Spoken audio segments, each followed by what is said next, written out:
Major funding for KPBS Evening Edition has been made possible in part by Bill Howe Family of Companies, providing San Diego with plumbing, heating, and air restoration, flood and remodeling services for over 40 years. Call 1-800-BILL-HOWE or visit billhowe.com. And by the Conrad Trebas Foundation, Darlene Marcos Shiley, and by the following.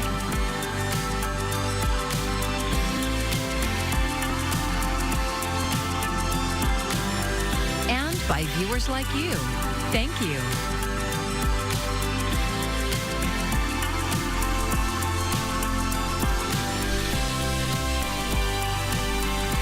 Tariffs, ones that are in place and others that may come, are having effects on many parts of the American economy, and that includes international travel.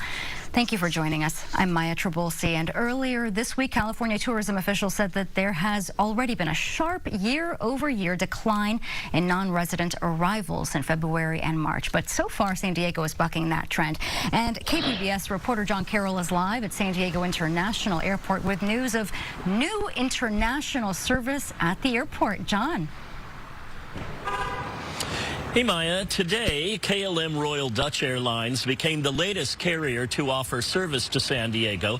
They have now begun service between here and Amsterdam. They'll fly that 3 days a week. Airport officials here say it's a strong sign that San Diego is very attractive to international airlines. A KPBS viewer happened to be at the right place at the right time to catch the inaugural KLM flight into San Diego. The Boeing 787 Dreamliner will offer service on Tuesdays, Thursdays, and Sundays. The occasion marked by a celebration outside the KLM gate. Brass from San Diego International and KLM were all smiles. We are very excited to offer the community of San Diego another flight option to Europe. San Diego Regional Airport Authority President and CEO Kimberly Becker says getting KLM here has been a years-long process. She's not worried about the sinking international travel statistics when it comes to San Diego. There's a lot of business connectivity between San Diego and the Netherlands, and then there's a lot of business connectivity between there and San Diego. And so that will really help support the flight. And then, of course, the tourism, that we've got two beautiful destinations that people enjoy going to. We see a little bit of decline to the U.S., but a bigger increase from the U.S. to Europe. KLM joins British Airways, Lufthansa, Japan Airlines, and Air Canada as the 5th international airline serving San Diego. Kimberly Becker says our region is attractive to foreign airlines. With all the direct flights we have to international destinations, what it does is it really opens up the world to San Diego and San Diego to the world. And with that connectivity, we can reach just about any part of the world through the flights that we have or are about to receive. KLM is the oldest airline in the world. It's been flying for the last 105 years. Boss Browns says bookings are strong for San Diego, and he says the airline may very well expand service if that remains the case. When airport officials here say how attractive San Diego is to international carriers, it's more than spin. Later this year, Copa Airlines will begin service between here and Panama City. And that will be the first airline out of San Diego to offer service to points south of Mexico. Live at San Diego International Airport, John Carroll, KPBS News. Now, John, that's all really exciting, but today is day number 2 of real IDs being required to fly. So can you give us an idea about how the lines have been looking to you? Well, Maya, I know you have flown in and out of this airport many times. I've flown in and out of this airport many times, and I was looking around when we went through the TSA checkpoint to get to where the departure gate was. I could not see any difference at all, so everything just seemed to be going quite smoothly. Maya? Well, happy Thursday, everyone. Weather headlines here as we head into the next couple of days. I am tracking warm and breezy conditions here for your Friday. But after that, get ready for great weather for both Saturday and Sunday. But I'm also tracking our next chance of rain. I'll have an updated look at that extended forecast coming up. Kaiser Permanente mental health workers in Southern California have voted to ratify a new 4-year contract, ending what the union is calling the longest mental health strike in U.S. history. KPBS health reporter Heidi DeMarco says the deal includes gains for patients and workers. After nearly 7 months on strike, about 300 Kaiser Permanente mental health workers in San Diego are returning to work this week under a new 4-year contract. The contract was ratified following extensive negotiations, a hunger strike, and intervention from Governor Gavin Newsom, who urged both parties to engage in mediation. Former union president Sal Rosselli says the strike brought major changes for patient care. Full-time therapists are guaranteed 5 hours a week to take care of many issues that patients need outside of therapy, where today folks are guaranteed no time, and it's like session to session to session. It also includes 20% raises over 4 years, a defined benefit pension plan, and a $2,500 ratification bonus. But Rosselli says Kaiser still pays mental health clinicians up to 50% less than other medical staff with similar training. We were trying to accomplish some steps to bridge that gap, but we're not successful. So we're taking another shot at it with the legislature. Kaiser's absence from a special Assembly Health Committee hearing Tuesday on its behavioral health services only added to growing frustrations. So, Chair Assemblywoman Mia Bonta, reading a 2-page letter that Kaiser sent, instead of coming to answer the questions of these legislature, just rolled it up. Is this to me? For Kaiser therapist Jim Clifford, the strike came with emotional and financial costs. It's been a difficult, long 6-month strike. Been difficult for us and for our patients, but we felt that we had no alternative. Kaiser patient Christina Griffin-Jones says she's looking forward to connecting with her regular therapist on their next appointment. The people who were being contracted in place of the workers who were on strike, they were strangers. And again, having to explain what you're going through, how you're feeling. In a statement, Kaiser says it looks forward to welcoming its mental health teams back to work. Union leaders say they'll keep pushing legislation aimed at holding Kaiser accountable and closing the pay gap between mental and physical health care. Heidi DeMarco, KPBS News. Are San Diegans able to meet their basic needs? A coalition of nonprofits tried to answer that question in a pair of new reports. And the San Diego Housing Federation and its partners announced their findings at a conference today. Their research focused on 4 essential needs. That is housing, childcare, homelessness, and food insecurity. Data shows that the average monthly rent increased by $100 from last year to $2,571. And that is about 3 times more than the minimum wage. The cost of living crisis here in San Diego has created a situation where people do not know if they're going to be able to stay here. And we need to be clear about something. San Diego doesn't have a future if San Diegans don't see a future for themselves here. That's going to mean raising the minimum wage for the tourism workers who fuel this economy to $25 an hour, as we proposed. That's going to be making sure that the folks who benefit and profit off San Diego pay their fair share. According to the report, it takes earning about $50 an hour to live comfortably in San Diego County. The full report is available online on the San Diego Housing Federation's website. With the economic uncertainty from the Trump administration's sweeping tariff policies, the Federal Reserve this week declined to change its key lending rate. And that's not necessarily a bad thing. Brian Abel breaks down how you can make the interest rate work for your money.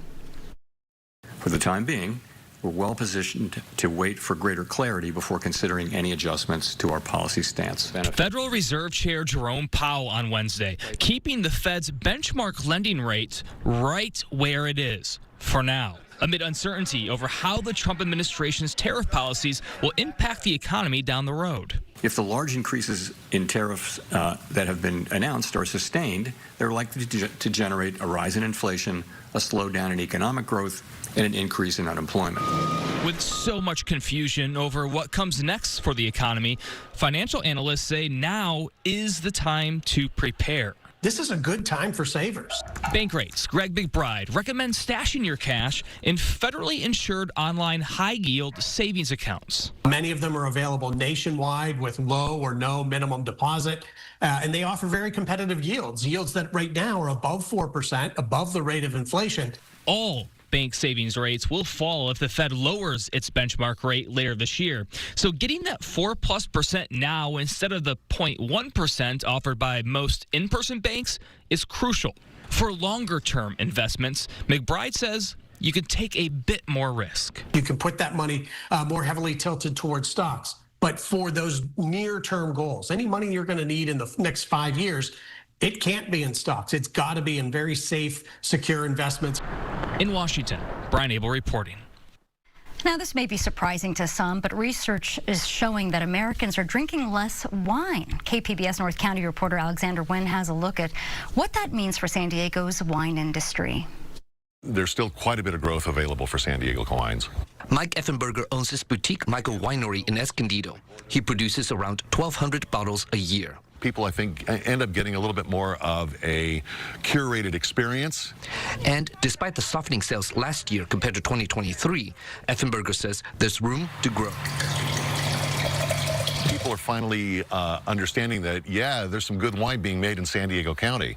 So as that continues, I think we'll have more people that are going to be looking at vineyards that are local to go to and enjoy an afternoon and a glass of wine. Or the San Diego County Vintners Association says last year, local wineries generated nearly $52 million in gross sales. That's 5% less than in 2023, but sales are more than double what they were in 2016, the first year the data was available. Mike Weber is the president of the Vintners Association. There was a lot of doom and gloom and a lot of pretty nasty numbers coming from Europe as far as the wine industry worldwide being down. And I was concerned that we would be down more than 5%. So to me, a 5% drop seems like a victory. Even with softening sales, more people are entering the industry and more varietals are being grown here. But fewer Americans are drinking. According to the IWSR, an industry research group, overall alcohol consumption fell by nearly 3%, with wine seeing the biggest drop at 4%. There's a trend within the wine industry in that the baby boomer generation, which were great consumers of wine, are aging out of the category. And the younger people, the Gen Z type folks that are coming in, aren't really big wine drinkers yet. And with the tariffs creating economic uncertainty, more people are cutting back on discretionary spending, including wine. As long as this tariff market situation calms down, I think we'll be set up for a good couple of years for sure. But with a good growing year last year, Weber says 2025 will be a good wine drinking year. Alexander Nguyen, KPBS News. I'm Amna Navaz. Tonight on the News Hour, what we know about the first American Pope, Leo XIV. That's coming up at 7 after Evening Edition on KPBS.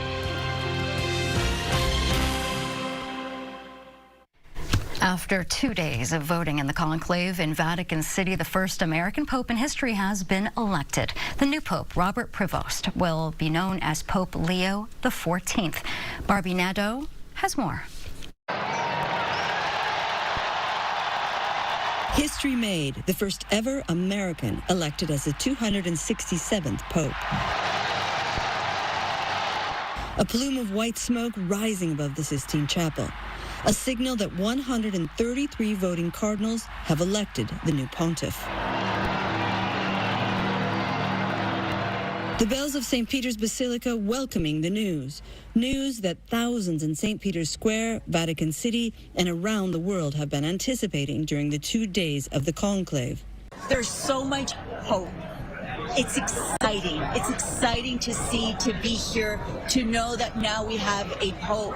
We are so happy to be here at Rome today. Pope Leo XIV making his debut address to the world's roughly 1.4 billion Catholics. La pace sia con tutti voi. Peace be with you all.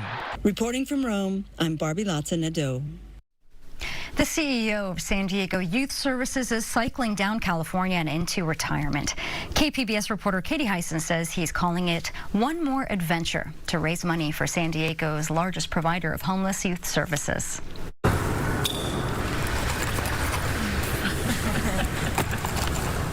Walter Phillips is 66 years old, preparing to cycle 100 miles a day from San Francisco to San Diego. I don't ride as I once did as a young man, but I don't really focus on that because any challenge that I'm facing pales in comparison to what a young person faces on the streets every night when they don't know where they're going to sleep, where they're going to get their next meal, if somebody's going to love them. His social work career has been a kind of endurance sport, too, with the last 25 years at San Diego Youth Services. When he started, youth homelessness was invisible. People didn't recognize it. People didn't want to believe that in America's finest city, we actually have kids who don't have a place to stay. He says there's more awareness now. Still, close to 2,000 young San Diegans don't have a safe place to sleep every night. Almost half are LGBTQ+. Phillips retires at the end of June. You know what I honestly hope my legacy is that they don't remember me. Because the piece that we really need to make sure is focused on and will carry on is our mission. His week-long ride kicks off Saturday. Katie Hyson, KPBS News. In one San Diego neighborhood, a set of secret stairs was a place of art, history, and gathering until last year's floods left the stairs in disrepair. KPBS reporter Katerina Portela says after months of waiting for help from the city, neighbors got a cleanup organized, yet the flood's impacts still remain. In a pocket of southeast San Diego lies a quiet neighborhood called Balboa Park. Nestled within is something that many may miss: the secret stairs. According to neighbors' oral history, it began decades ago as a dirt trail. But in varying local legends, it became a symbol of young love.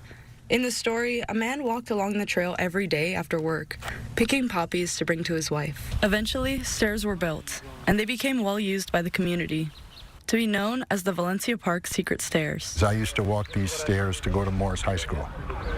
Rather than going around this way, I would take here and sometimes shoot up this way. Barry Pollard is a longtime resident and head of the Urban Collaborative Project, a community nonprofit that launched a beautification project for the stairs in 2022. We came up one time and just looked and said, this would not look like this if we were in La Jolla. Pollard gathered a team of local artists and community members who painted a mural featuring the legendary poppies. He said it was a powerful way to bring the community together. You know, they came out, they pitched in, so it was really a good community building sort of effort. Griffin Taylor moved to Balboa Park in 2023. He soon discovered the stairs and made them a treasured feature of his daily walks. But then came the devastating flood that hit the area in January of 2024. Neighbors say a river of rain ran through their backyards as street drains clogged up. The force of the water caused fences to collapse and a mudslide to flood into the stairway.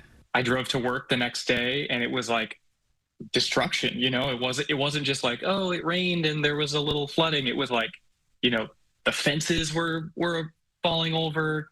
There was debris everywhere. As the neighborhood slowly recovered from the flood, Taylor and others grew increasingly disheartened with the lack of effort on the city's part to repair the stairs. And so that made me frustrated to think, like, here I am in this neighborhood that's historically Black and that is has been unattended to, that this community's needs are not being addressed. Community members complained to San Diego City Councilman Henry Foster, who represents Balboa Park.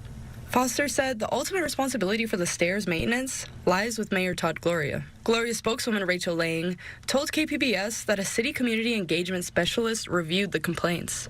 They determined that because the debris came from property along the stairs, it was actually the property owners who were responsible for the cleanup. But residents and others dispute this. They say the city's failure to keep drains from clogging caused the flood in the first place. In late April, Pollard and other local leaders rallied neighbors to use Earth Day as an opportunity to clear debris. A representative from Foster's office who helped with the cleanup told property owners to reach out to FEMA for help. Tina Zaidan is one of the property owners. Her fence collapsed onto the stairs during the flood. She reached out to FEMA, but her claim was denied. So then I went to the city and was like, hey, the only reason this happened was because the storm drain was clogged, and that was April of last year, and now it's a year later, and I just heard back saying that they denied the claim with no explanation. She looked into fixing it on her own and was met with staggering costs. The quotes I got were upwards of $150,000, and I was like, well, obviously we can't just afford that, so we need help to do that, especially because it wasn't our fault. Residents and advocates say the stairs are a cautionary tale that speaks to the lack of city maintenance in the area. I feel like it makes our neighborhood look worse than it is. Like, why can't it be maintained and used in a way for public access for everybody to be able to use it and walk their dogs the way that we used to be able to do? Thanks to the community's hard work, the secret stairs are back, for now. And going forward, we'll continue to depend on the kindness of neighbors. Katerina Portela, KPBS News.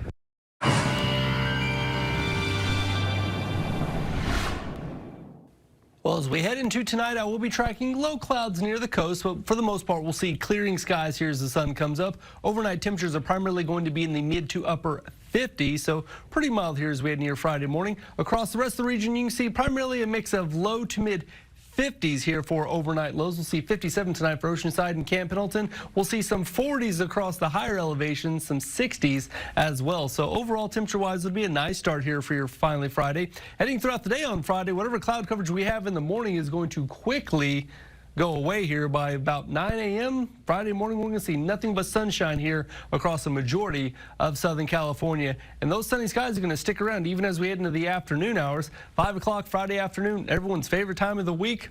For some areas, not even a cloud in the sky. We will be tracking some pretty good showers there across parts of the Rockies, and even some mountain snow will develop here as we head throughout the next 24 to 48 hours. But overall here for your Friday, lots of sunshine in the forecast here shaping up for us. The overall setup is going to be warm and dry here across the majority of the West Coast, especially Southern California. Some areas across California and Nevada, even Oregon, will be within range of record high temperatures Friday afternoon. So warmth is definitely in the forecast. We'll even see some triple digits here across parts of the desert. But overall, we'll see a mix of 70s across the coast, 80s and 90s there along the interior. So very warm air. And the warm air will stick around even as we head throughout Saturday, so heads up for that. For that coast 5-day forecast, we'll see lots of sunshine here as we head into the weekend. Looks like the next chance of rain moves into the forecast on Tuesday. Inland forecast, we'll see 90s on Saturday before temperatures start to trail off here as we head into early parts of next week. Mountain forecast, we'll see 70s on Saturday before the temperatures start to trail off as well. And then in the desert, triple digits, but on Monday, a cold front sweeps through, dropping highs from the hundreds to the 80s. It's been 110 years since San Diego threw one of the biggest parties in its history. Balboa Park was the site of the Panama California Exposition, a World's Fair that for over 2 years drew more than 4 million people to see the buildings, the exhibits, and the nearby zoo. Ken Kramer found a park historian who shared some of that history about San Diego. San Diego wanted to show off its park in 1915. After all, people were coming a long way to see this exposition. When you're going to a World's Fair, you wanted to be transported to another place, a magical place, a romantic place. This was something that was a once-in-a-lifetime event. Balboa Park Ranger Kim Duclos says look at documents and souvenir books from the event. Looking there, you could go out there today and identify the California Tower. Yes, just think back and look back, he says, to when all of this was new. Here's from a century-old book on the architecture and gardens of the San Diego Exposition. Again, you can go out there now and very much recognize the building you're looking at, but these are just beautiful, detailed photographs of a bygone age. It's the then and now that fascinates Kim about these things from 1915. Look at this, for example. Here's a picture looking southwest from just off one side of the Organ Pavilion. You could see all the way to Point Loma. And today, there's trees that didn't used to be there. In fact, until they were brought in for the exposition, there weren't gardens and great varieties of trees in Balboa Park. Kim has the original ledger, by the way, from a century ago showing when and how many of every plant was bought. Lagerstroemia speciosa, another plant that we have out there even now. And it goes on and on through the years. Every single oleander, sycamore, pepper, and sugar gum tree is noted in longhand. And something even more amazing. The next thing here is one of my favorites. There's actually two. There's a hand-typed and a handwritten piece that date way back to the very birth of the San Diego Zoo. It's an inventory of all the zoo's creatures, great and small back then. There weren't very many of them. 1 large elk, 9 deer, 2 goats, 1 alligator, 3 buffalo, 5 monkeys. Not to mention assorted bears, horses, and 1 porcupine. The original census of what would become the most famous zoo in the world. Basically, here's what we got. Here's what we have. It's easy to take all that's in Balboa Park for granted today, to imagine, I guess, that the buildings and the gardens and the zoo and everything else must have just always been here somehow. That's what makes Kim's books and documents such a valuable reminder. 1915 was transformative for the park, for the city, and for so much history about San Diego. And if you want to see more of Ken Kramer's stories about San Diego, you can watch tonight and every Thursday night at 8 o'clock right here on KPBS. Here is a look at what we are working on for tomorrow in the KPBS newsroom. On NPR's Morning Edition, President Trump recently imposed a 145% tax on products from China. But what counts as Chinese products these days? We dive into what Made in China labels really mean. And President Trump's tariffs have a broad impact on the economy here and abroad, but one local industry is faring well, and that industry is farming. We'll have more on that on KPBS Roundtable. You can find tonight's stories on our website, kpbs.org. Thanks for joining us. I'm Maya Trabulsi. Good night. Major funding for KPBS Evening Edition has been made possible in part by Bill Howe Family of Companies, providing San Diego with plumbing, heating, and air restoration, flood and remodeling services for over 40 years. Call 1-800-BILL-HOWE or visit billhowe.com. And by the Conrad Prebys Foundation, Darlene Marco Shiley, and by the following.